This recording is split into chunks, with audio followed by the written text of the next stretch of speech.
Living tenemos invitados para poder hablar, porque Salo Reyes decía con una lágrima en la garganta. Sí, y Vicente Vázquez, periodista, dice con una vida en la garganta. Un libro que nos muestra un poquito la historia del fútbol nacional, de la mano, por supuesto, de un periodista que se ha dedicado a esto durante mucho tiempo. ¿Cómo está, Máster? Bienvenido.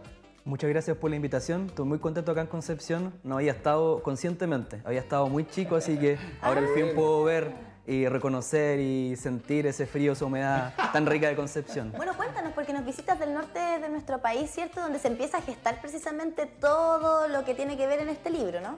Claro, yo nací en La Serena, estoy radicado en Santiago hace mucho tiempo, pero ahí tengo una dualidad en la personalidad y gustos, ¿cierto?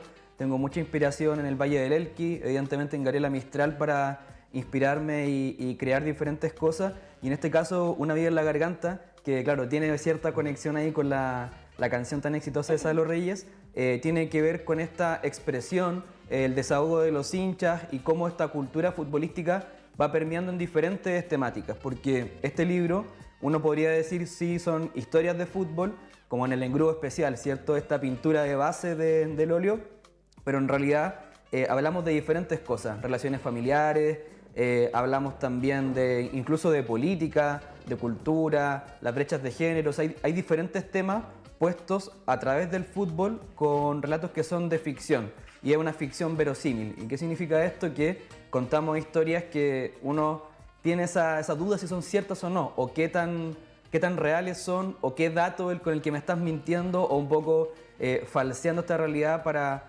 hacerla creer como que es cierta. Así que ese es un poco el estilo del libro. Ya, claro, te vamos a preguntar si hay inspiraciones ahí en alguien que se pueda conocer o no, pero antes agradecerles a todas las personas que nos han escrito a nuestro WhatsApp. Ya tenemos a los 8 ganadores, a las 8 ganadoras de esta entrada para que vayan a ver hoy a Luis Jara, y que por supuesto queremos reiterar que ya no escriban más porque en esta temática, porque nos pueden escribir para lo que quieran, porque ya están las 8 personas que se van a llevar estas entradas dobles y ahí se van a comunicar con ustedes internamente, y nosotros también lo vamos a dar a conocer aquí al aire en Matinal Nuestra Casa. Ahora, vuelvo y te pregunto, ¿vamos a ver reflejado algún nombre o alguna historia que es parte de la realidad del fútbol nacional? Sí, hay algunas historias que son ya prácticamente una crónica deportiva, porque ahí aprovecho el Vicente periodista para sacar mucho dato, mucho reporteo. Hay una historia que recuerdo ahora que los años cerrados ayudan mucho, ¿cierto? Se van a cumplir 10 años del campeonato que ganó O'Higgins de Rancagua, muy épico por todo lo que le pasó al club ese año, la muerte trágica de los hinchas acá cerca en Tomé, después de vencer a Huachipato en el estadio Cap de Talcahuano. También está, todos los años se cumple ese día tan bonito, ¿cierto?, de las Copas de América. Hay un relato que es propio de la segunda y cómo tiene el juego con la primera a través de una cábala. Y ahí toda esa tensión de lo que resulta, no resulta, de algo que es incontrolable, ¿cierto? Muy caballero el futbolista. Exactamente, y todo el mundo asociado, ¿cierto? Entonces, también hay un relato sobre un partido de ascenso que se jugó en el Estadio Nacional hace 3 años. Entonces, hay historias que son plenamente reales, y ahí van jugando el Vicente, escritor y periodista, para irse metiendo en las capas de la ficción y trayendo la realidad, porque ¿qué sería la una sin la otra, cierto?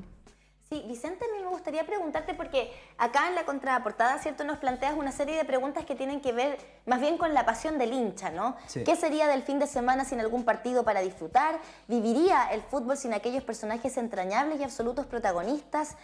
¿Cuán reales son esas normas populares dichas en pleno juego, como la ley del ex o la peligrosidad del 2-0, que ya te quiero preguntar porque no entiendo nada, yo no soy futbolera, así que me cuesta, pero me parece interesante también algo que planteas en una frase que destacas aquí en uno de los capítulos del libro, que dice: el deporte es demasiado juego para ser negocio y demasiado negocio para ser un juego.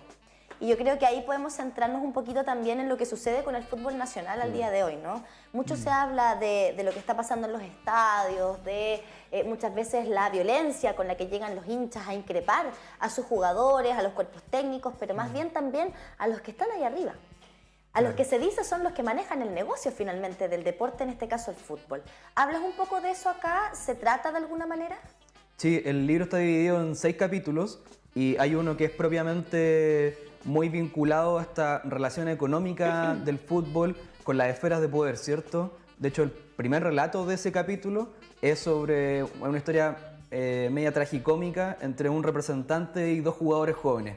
en el norte del país, pero es una situación que se puede dar de aquí a la China. O sea, esos manejos raros, turbios, hasta jocosos en algún punto, que de la vergüenza o la desfachatez de algunas personas. Entonces, claro, por eso lo que hablábamos delante tiene mucho sentido cuando uno aterriza en cada una de las historias, que son cosas que, si bien no existió tal como se cuenta ahí, sí lo hemos podido ver en muchísimos otros casos donde uno empieza a ver ciertos traspasos, ciertas acciones y uno ya siente que huele raro. Entonces, y eso ha pasado en muchas épocas del fútbol y del deporte en general. Entonces, justamente esa frase es del deporte, ¿cierto? No es del fútbol propiamente tal.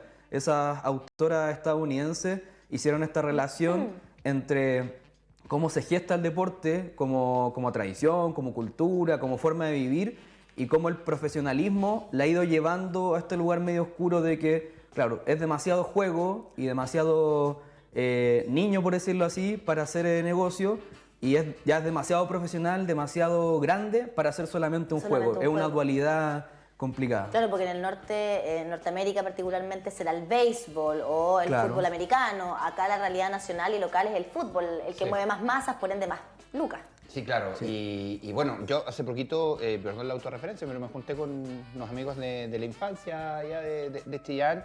Y hay una frase aquí que me gustó mucho con respecto a... Que dicho sea de paso, me deben el asado. Es verdad. Los primeros entrenamientos son aquellas tardes enteras jugando en el pasaje o algo que se parece remotamente al fútbol o a la pelota, se decía. Los partidos nunca tenían límite certero, eso se disputaba, no terminaba antes de la puesta del sol, eso daba lo mismo, las reglas del barrio, en fin. Me llevaste precisamente a esa época. Hoy día hay una crítica importante de los mismos profesionales antiguos de el divertirse jugando, que hoy día los jóvenes no se están divirtiendo, incluso los jóvenes profesionales que llegan al fútbol. Y lo otro también, cómo se van cerrando las puertas, porque yo lo he contado, en el caso de Chillán yo nací y me crié en el barrio Estación, donde está la cancha del Ferro. Íbamos a jugar la pelota cuando se nos ocurría, a la hora que sea, con 2 piedras así hay un arco. Y hoy día la empastaron, le hicieron un estadio y ya las familias no pueden ocuparlo cuando sea. Tienen que pedir permiso. Está muy bonita, precioso, pero se perdió esa conexión con el barrio. Solamente quienes juegan pueden estar ahí adentro. Y me parece que está pasando en varios barrios también. Sí, es una discusión que quizás es más profunda, ¿cierto? Del espacio público, cómo miramos no solamente el deporte y el fútbol en este caso como una mirada colectiva, o cuál es nuestro proyecto casi a nivel país, mundial, ¿cierto? Esas dudas, esas reflexiones están puestas en el libro, en diferentes relatos. O sea, el que tú leíste es de un capítulo que yo confieso que es muy personal. Y ese relato que puede decirte mucho interiormente es bien genérico. O sea, uno habla de una cancha. Ya, pero ¿cómo es la cancha? ¿Es la de Ferro en Chillán? ¿Es la que jugaba yo en La Serena? ¿Es la que juega un amigo en Puerto Natales? Da lo mismo cual sea, porque todos tuvimos esa cancha, esa experiencia, esas ganas de jugar y plenamente jugar. Pero ¿qué pasa, como decías tú, la conexión, esa tensión, ese nivel de violencia, no solamente física, sino verbal, en la cual hemos ido como estandarizando a la hora de hablar de fútbol, en el periodismo puede ser, en los hinchas en el estadio, esa capacidad de tirar, como está puesto en el libro, esa poesía hostil, esos garabatos ingeniosos que los decimos a veces de forma muy como chistosa, pero que en realidad van horadando el espíritu de los jugadores, las jugadoras, los cuerpos técnicos, hasta los mismos dirigentes, que más de alguno tiene buenas intenciones. Así que ese tipo de historias las vamos a poder encontrar en el libro y sobre todo mañana, que lo voy a presentar acá en la Biblioteca Municipal, que me tiene muy contento de eso. Oye, sí, ya te queremos preguntar por las coordenadas, por supuesto la hora, para que se hagan parte del lanzamiento de este libro y que podamos respondernos quizás algunas de estas preguntas, pero me gustaría comentarles no sé, pienso que muchas de estas cosas, estos aspectos que son como bien emocionales y sentimentales, no sé si será algo que se comparte, pero por lo menos desde mi vereda, que nunca fui ni jugadora de fútbol, ni tampoco tan futbolera. Lo vibro sí, me pasa cuando hay partidos de La Roja. Claro. Tengo ahí un corazoncito medio alto para que no se enoje nadie, pero pasa también. Pero me da la impresión que es un espacio, y aquí les hablo a ustedes, chiquillos, en el que los hombres particularmente como hinchas, se permiten mucho sentir y expresar emociones que en el resto del cotidiano de la vida no lo hacen. O sea, yo he visto hombres llorar por fútbol que no lloran por nada más. Que no lloran ni porque falleció alguien o porque una ruptura amorosa, pero por fútbol lloran. Se enojan, hinchan, tienen esa posibilidad un poquito de volcar toda esa emoción que de pronto, por cosas que hemos conversado, que son sociales, que son estructurales, que son incluso psicológicas, de repente los hombres no se permiten tanto, que no está para nada bueno, que ojalá que lo hicieran más. Pero el fútbol me da la impresión que ha sido como una vía de escape para todo ese torrente de emociones y sentimientos. No sé si compartes de repente esa mirada. Sí, y qué bueno que lo dices porque justamente la portada es un poco ese escape, ¿cierto? Cómo estas emociones van fluyendo y convergen en que toda esta masa de gente, crítica o no crítica, uno puede ver cómo cada uno vive en este caso el deporte. La gente en el fondo desahoga todo esto que tiene y está muy, muy de boga, ¿cierto? Cuando uno va al estadio y el partido está muy intenso y está tan apretado y se mete un gol y al día siguiente llegáis a la pega o a estudiar y dicen, vengo con la garganta hecha pebre porque grité. Sí, es el concepto. ¿Y por qué una vida? Porque al final lo que hemos conversado es un modo de vivir y sentir. Y justamente lo que explicas tú en el caso de los hombres, que está más asociado la cultura tradicional del fútbol, ¿cierto? Con el caso de las mujeres, sobre todo en Chile. Entendiendo que hay muchas hinchas también, Claro, ¿cierto? Y que también dejan la camiseta, el corazón, la garganta en la cancha, pero, Sí, viéndolo como de la masa, sí se ve que es más masculino, por lo menos acá en nuestro país. Claro, lo del fútbol femenino, por ejemplo, en Latinoamérica está bastante atrasado en comparación a Estados Unidos, Países Bajos, España, que son los países que vemos que en el mundial que se está desarrollando actualmente al otro lado del mundo están llegando a las instancias finales. ¿Y Colombia se está metiendo? Claro, las mujeres, en caso en Chile, están teniendo las referentes futboleras en la cancha ahora, pero sus referentes siempre fueron hombres, hombres en toda la época. Hay un punto importante y lo mencionaba Camila. Aquí estamos hablando, claro, de un libro vinculado al fútbol. Pero todo esto está más allá del deporte que se practique, sino que el concepto de deporte, el hacer algo con un otro. En este caso, en Chile, lo masivo es el fútbol. En otras partes, como decía, son otros. Pero es, por ejemplo, ese párrafo que leí, llevarme al barrio. Llevarme a mis amigos cuando jugábamos sin culpa, cuando lo único que importaba era la pelota, y compartir con los amigos, jugar. Hoy día, al parecer, los niños están preocupados de otras cosas, sin entrar a comparar generaciones o no. Claro. Pero está también este concepto de lo que significa practicar el deporte desde el punto de vista de entretención, de pasarlo bien, y que se ha ido perdiendo un poquitito y tal vez está teniendo ese problemita al llegar a ser profesional. Pero aquí es que siento yo que lo que engloba es esa pasión, pero por algo que nos une con el otro también. Sí, eso es muy bonito porque esa nostalgia que se está desarrollando en este caso en el libro, yo creo que algo que apenas lo leíste 3 líneas y te llevó a un lugar donde ya no es mi historia, sino que es nuestra historia. Y cuando empezamos a reconocer cosas sentimentales, emocionales, nostálgicas en la historia del otro, yo creo que estamos más cerca de volver a reeditar esa pichanga en la calle. Ahora, no va a ser físicamente, no va a ser real, pero vamos a tender puentes, vamos a crear estos nuevos lazos que nos permitan quizás recuperar el espacio público, de que quizás que ahora la cancha está, no sé, es privada, pero que haya más facilidades para que la gente vaya a jugar, que los partidos de fútbol amateur no terminen en trifulca, en golpiza o hasta en cosas más peligrosas. Entonces yo creo que ese es un trabajo súper grande que no tiene que venir con gente mesiánica, que el libro también lo plantea un poco, esa necesidad de despojarse de la responsabilidad uno como persona y endosársela a otra persona, que en este caso serían, no sé, los dirigentes, las autoridades, y uno también poner de su parte, en lo que se pueda. Y ahí esos puentes que vamos uniendo son súper importantes, que a través del fútbol, un deporte tan popular, va permeando a la sociedad en general. Por eso lo que decía al inicio, que este libro ocupa el fútbol casi como una excusa para hablar de la vida en general. Claro, porque lo que pasa dentro de los estadios, por ejemplo, con este tipo de altercados, peleas, ataques que existen, no son más que el reflejo de lo que pasa también en nuestras calles.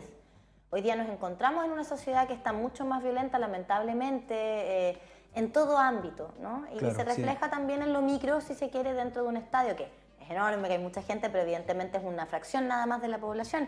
Ahora sí, no quiero dejar pasar, ¿cuál es la ley del ex? No, bueno, estoy pero súper colgada. No es nada amoroso, aunque tiene que ver, porque se dice que cuando un jugador o una jugadora pasa de un club a otro, ¿ya? Es muy probable que le toque jugar con su antiguo club. ¿Con el ex? Con el ex, claro. el ex club en este caso. Claro. Entonces se dice que yo creo que alguna vez alguien vio esa situación y la empezaron a compartir de boca en boca, que ese jugador o esa jugadora le termina haciendo un gol al antiguo club. Entonces que es como ya está predispuesta la situación a que una persona que haya jugado en un club anterior pueda hacerle un gol a su... Y ahí algunos Porque lo mira celebran, lo que te otros no. perdiste. Claro, una cosa así. Ah. Una cosa así. Igual hay Ese es el algunos que punto de dicen vista que no le amoroso. quieren hacer daño al otro club porque le tienen mucho cariño, sobre todo cuando son hinchas. Pero es que a El veces no- jugador que se declara hincha. Es que a veces no lo celebran, dan esas señales, pero claro, hay varios dichos populares ahí que vamos a poder ver a través del libro y en esta presentación también para que nos cuentes detalles, a qué hora, cuándo, cómo, qué, todo, toda la interrogante. Yo creo que hay más de una persona que todavía no tiene un panorama para mañana, que es feriado, martes 15 de agosto, y esto no va a durar todo el día, así que les dejo la invitación. Mañana a las 6 de la tarde, en la Biblioteca Municipal de Concepción, en Víctor Lamas con esquina Caupolicán, ahí al frente del parque, exactamente. Que ayer recorrí por ahí y me encantó, ahí toda la gente jugando, lo que conversamos, sí. niños jugando a la pelota con su familia.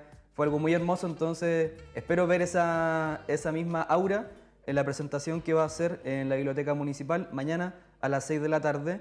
Y para quien no pueda asistir y diga, pero ¿cómo consigo el libro? ¿De qué forma puedo acceder? Acá mismo en Concepción hay librerías que lo venden. Está página 128 en la Plaza Perú y la librería Antártica, tanto acá muy cerquita, y también la del mall El Trébol. Sí. Así que ahí hay opciones, y si no, lo buscan en internet, Una Vida en la Garganta, Vicente Vázquez, y se va a encontrar con más librerías y más links a los cuales pueden acceder con despacho a domicilio y hartas opciones, Sí. por suerte. Vicente Vázquez, autor de Una vida en la garganta, periodista, hincha del fútbol en general, ¿cierto? general, sí. Vibrando ahí con el fútbol, el deporte nacional, sin duda, yo creo ya.